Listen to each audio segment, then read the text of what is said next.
The truth is, clutter messes with our minds. It causes us stress and anxiety, even when we're not consciously aware of it. Your brain picks up on the laundry in the corner of your bedroom that's been piling up for weeks. We are overwhelmed by the messy kitchen countertop, or the sink, or the trinkets and the clutter on shelves. Let's fight the clutter together with these 5 tips. Step 1, identify the space with clutter. Walk around your home, grab a coffee and a notebook if you wish, and write down areas that are overly crowded. Be brave and open those drawers. Just because the chaos is locked up doesn't mean it doesn't exist. Once you've identified the cluttered spaces, divide each area into sectors. Closet, kitchen, bathroom, living room, office, basement, paper clutter, and any other space that you can identify. Break each sector into even smaller sections.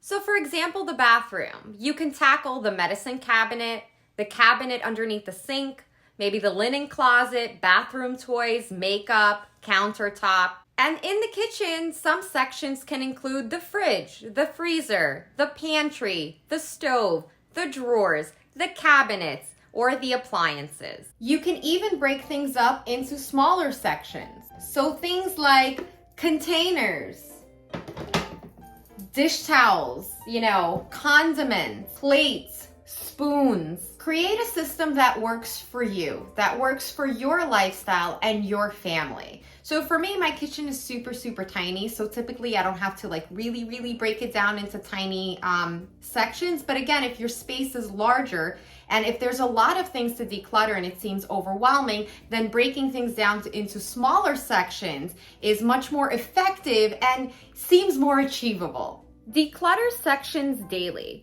So decluttering shouldn't be something that we only tackle during spring cleaning and takes us days of exhaustion and work to feel even the smallest impact. The most effective way to declutter is to turn it into a daily habit. I declutter in 3 different ways. Number 1, daily 60-second purge. Walk around your house with a bin and just grab things that don't belong. Most of us suffer from the flat surface addiction. We tend to dump things on any flat surface in our home we can find. So reverse it, but in one beautiful swoop of your hand removing the items. Flat surfaces should always be clean. Number 2, my 15-minute a day section declutter. This works great with habit stacking, pairing one activity with one you already do. So if, let's say, I'm cooking while the pasta boils, I will declutter our pantry or remove mystery food from the freezer.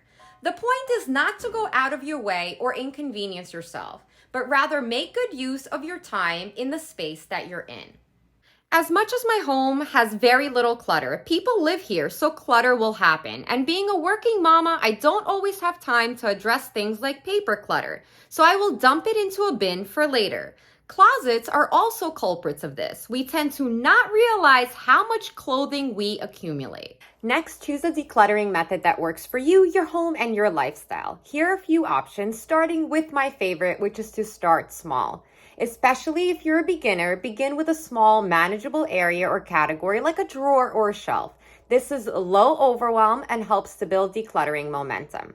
Next, when you declutter, whenever you can, sort items into categories, giving you a quick glance at how much of something you own. Do you really need a dozen pair of scissors? Next, to help you make the decision of letting go of an item, you can try the 1-year rule. If you haven't used an item in a year, say goodbye. Next is the 4-box method, and this is something I use all the time and use with my clients. Use 4 boxes or bags and label them keep, donate, sell, and trash. This method streamlines the sorting process and keeps you organized and prevents you from getting rid of something that you wanted to keep. We've all been there. Next is the 1 in, 1 out rule. So every time you purchase an item and you bring it home, you get rid of an existing item. So this will primarily maintain your clutter-free space.